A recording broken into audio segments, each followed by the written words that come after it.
Alright, we've got hurricane slash tropical storm Nate heading our way. And we're going to get between 40 and 60 mile per hour winds, so they say.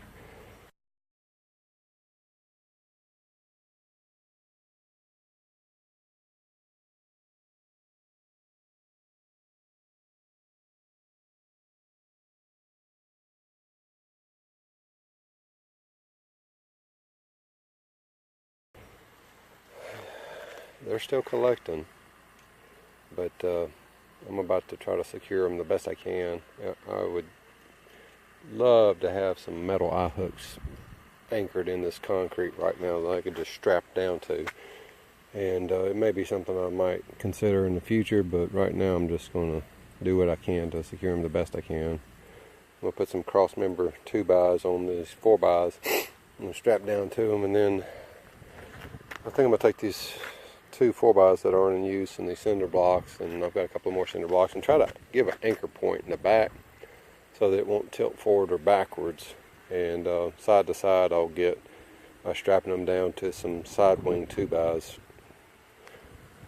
And Lord willing, the wind won't knock my bees around. They're a little bit concerned about me sitting here, but considering it's an overcast day and we're about to get some major wind, I guarantee you they can feel the barometric shift already.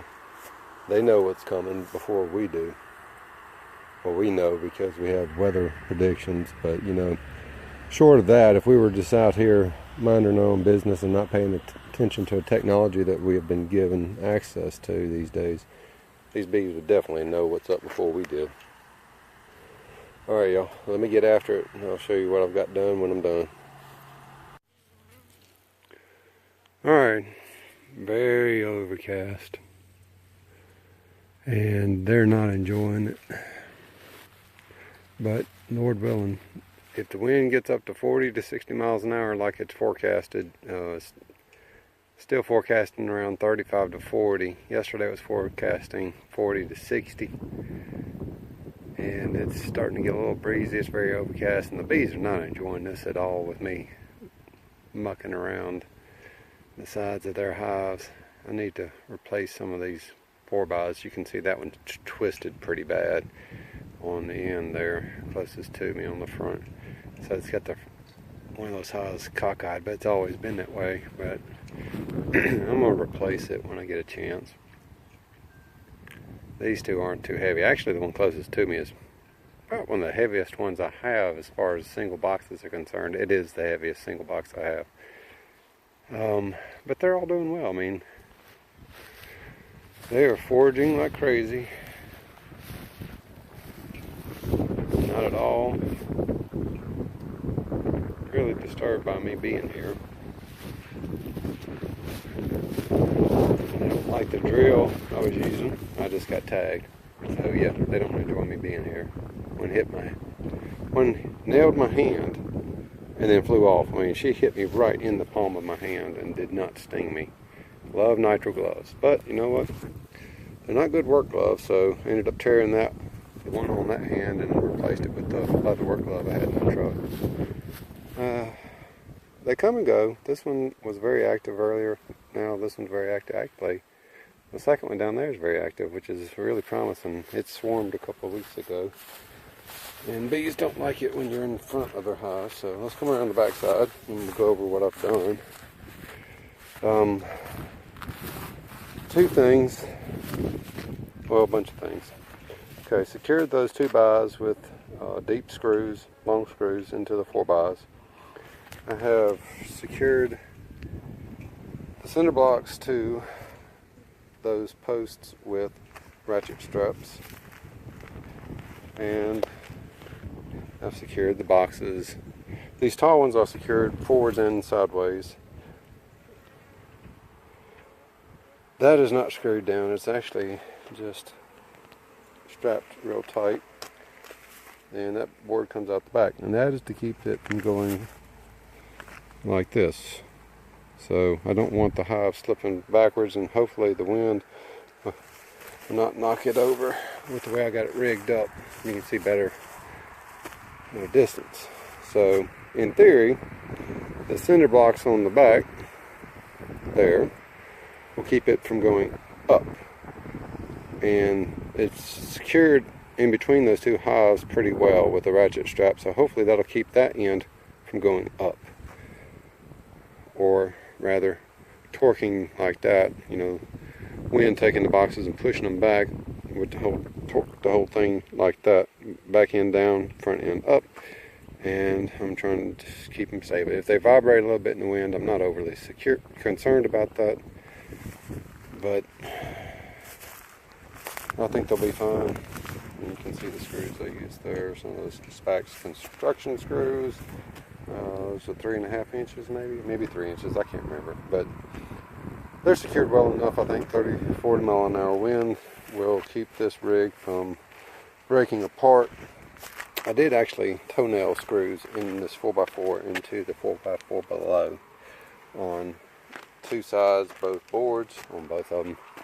So in theory, this will keep them secure tonight when the wind's 30 miles an hour and everybody's inside. And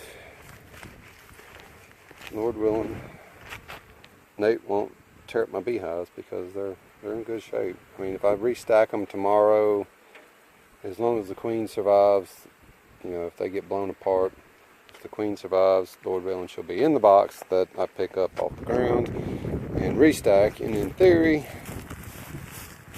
which brings up a good point, I need to make sure I number each one of these so I know what order and which hive stack it goes to. So I'll do that before I cut this day short. But I've got some stuff in the backyard I need to go secure, get some chairs, lawn chairs, stuff like that. Get that gas grill. I need to turn the gas off at the grill, and I might take the tank inside just to keep it from getting beat up outside in case we get tornadoes or whatnot. That's the biggest fear in this part of the country. South Alabama, any part of Alabama, on the east side of a hurricane, you're going to have potential for a tornado spin-off. And right now, they have it forecasted going basically right on top of me. And at that point, it's supposed to be tropical storm level winds. Now, I was concerned when I put these straps on here whether or not these bees would tolerate something in the way, but you know, the hive is still where it belongs, the entrance is still where it belongs. It's just got an orange strap now. Not directly in front, but close to in front. They are still bringing in pollen like there ain't no tomorrow. And no robbing whatsoever since this nectar flow has started, honey flow.